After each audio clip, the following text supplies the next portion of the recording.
고의든 실수로든 범죄를 저질러서 형사 합의를 해야만 하는 상황인데 막상 피해자 측과 대화를 나누기는 힘들고 합의 금액에도 이견이 커서 전전긍긍하고 계신 분들에게 제가 9가지 해결책 드립니다. 특히 합의 금액 조정을 두고 고민하고 계신 분들께 이 영상 굉장히 도움되실 겁니다. 참고로 금일 영상은요, 가해자분들 입장에서 다룬 것이고 피해자 입장에서 어떻게 형사 합의를 원만하게 유도하고 합의 금액을 높일 수 있을지에 관해서는 추후 별도의 영상에서 설명드리겠습니다.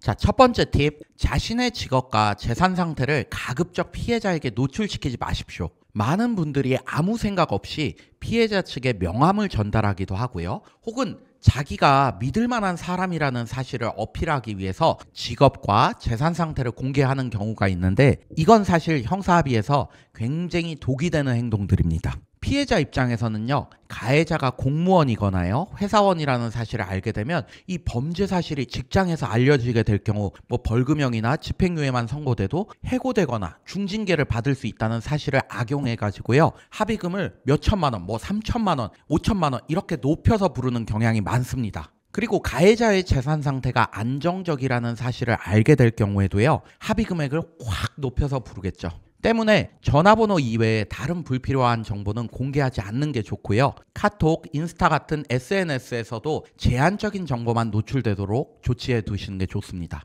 이게 잘 안 되시면요, 피해자분과 직접 연락하는 일 자제하시고 대신 잘 아는 지인분이나 변호사 통해서 연락 취하시는 게 좋을 겁니다. 자, 두 번째 팁, 여러 차례에 걸쳐서 사과나 미안함을 표시하는 것은 오히려 합의 가능성을 떨어뜨릴 확률이 높습니다. 가해자가 아무리 진정으로 사과를 해도요, 피해자 입장에서는 그게 제대로 된 사과라고 느끼지 못하는 경향이 아주 높습니다. 오히려 반복적인 사과를요, 핑계 혹은 약 올리는 행동이라고 이렇게 반대로 인식하는 경우가 많습니다. 그렇기 때문에 여러 차례에 걸쳐서 연락해서 사과나 미안함 표시하는 것은 오히려 합의에 독이 될 수 있습니다. 사과는 단 한 번으로 족합니다. 대신 단 한 번의 사과 시에는 다른 핑계 없이 확실히 미안한 감정을 표출하시는 것이 바람직합니다. 셋째, 가해자가 합의 금액을 선 제시하는 것보다 피해자 측에서 먼저 합의 금액을 제시하게끔 유도하는 것이 바람직합니다. 그러기 위해서는요, 피해자 측과 이야기하는 과정에서 나한테 합의 의사가 있음을 분명히 밝히시되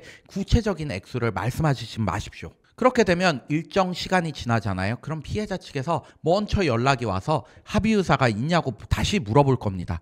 그때 상대방에게 합의 금액을 물어보시면 먼저 일정 금액을 제한받을 확률이 높아질 것입니다. 넷째, 피해자가 먼저 합의 금액을 부르던 가해자 측에서 부득이 먼저 합의 금액을 제한하게 되든 어떠한 경우에도 해당 범죄에서 통용되는 최소 합의 금액 액수를 가지고 협상을 시작하셔야 됩니다. 해당 범죄에서 통용되는 최소 합의 금액하고요, 적정 합의 금액을 모르시고 감이나 느낌으로만 협상을 하게 되면 합의 금액이 산더미처럼 불어나서 합의가 결렬되는 경우가 허다합니다. 이를 위해서 관련 범죄에서 최소 합의 금액, 적정 합의 금액에 관해서 미리 공부를 하시거나 변호사에게 문의해 보셔야 될 겁니다. 다섯 번째, 합의 금액에 이견이 있으면요, 시간을 두고 협상에 임하셔야 됩니다. 가해자분들이 정말 잘못 생각하고 계신 게 하나 있습니다. 뭐냐면 사실은 형사합의에 있어서 더 급하고 쫓기는 마음을 갖고 있는 쪽이 피해자 쪽임에도 불구하고 가해자 본인이 더 급하다고 착각하는 겁니다. 가해자가 3천만 원을 불렀는데 피해자가 5천만 원을 부른다. 자, 그럼 몇 달 정도 합의하시지 마시고요, 사건을 그냥 묵혀두십시오.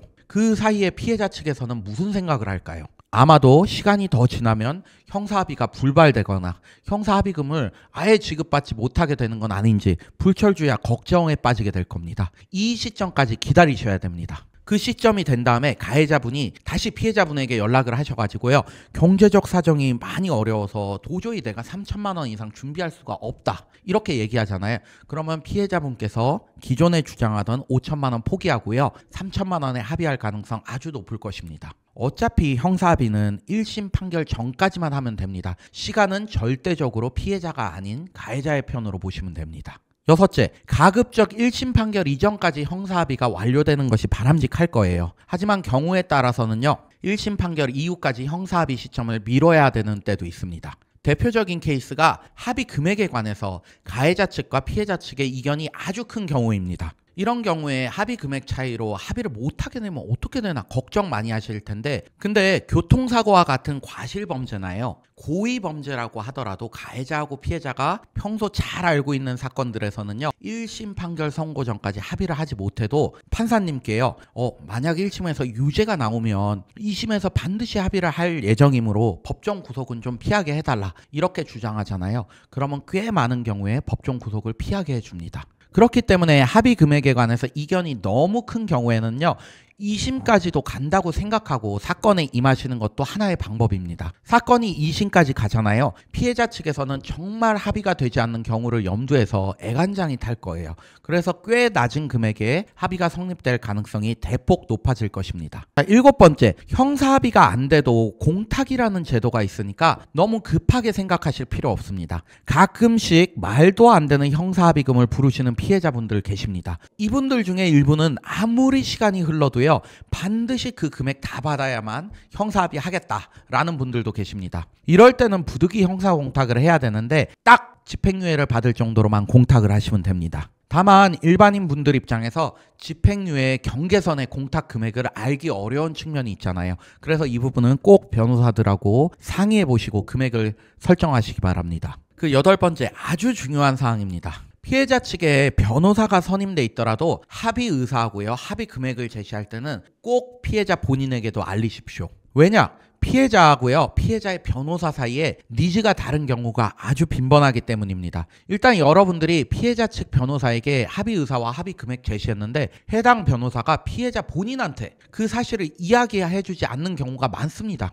꽤 많아요. 변호사 본인이 생각하는 합의 금액이 아닐 때 이런 현상이 빈번하게 발생합니다. 본래는 피해자에게 알려줘야 되는데 자기가 생각하는 금액 자체하고 많이 미달하니까 아예 고지 자체를 생략하는 겁니다. 그리고 변호사가 까먹고 피해자에게 이야기를 안 해줄 때도 있습니다. 뿐만 아니라 피해자 입장에서는요, 변호사가 생각하는 것보다 훨씬 더 적은 금액에 합의할 의사를 가지고 있는 경우도 아주 많아요. 그렇기 때문에 피해자 측에 변호사가 있는 경우에도 꼭 피해자 본인한테 합의 의사 금액 제시하셔야 됩니다. 피해자 본인이 나한테 얘기하지 말고 내 변호사하고 얘기하라 하는 경우에도 문자나 카톡으로 합의 의사하고 합의 금액 꼭 제시하셔야 되는 겁니다. 자, 마지막 9번째 팁입니다. 교통사고 사건과 같이 가해자가 피해자의 인적사항을 쉽게 파악할 수 있는 범죄가 있는가 하면요, 성범죄나 보이스피싱 같이 가해자가 피해자의 인적사항을 파악하는 것이 전혀 불가능한 사건들도 있습니다. 인적사항을 모르니까 형사합의가 불가능하겠죠.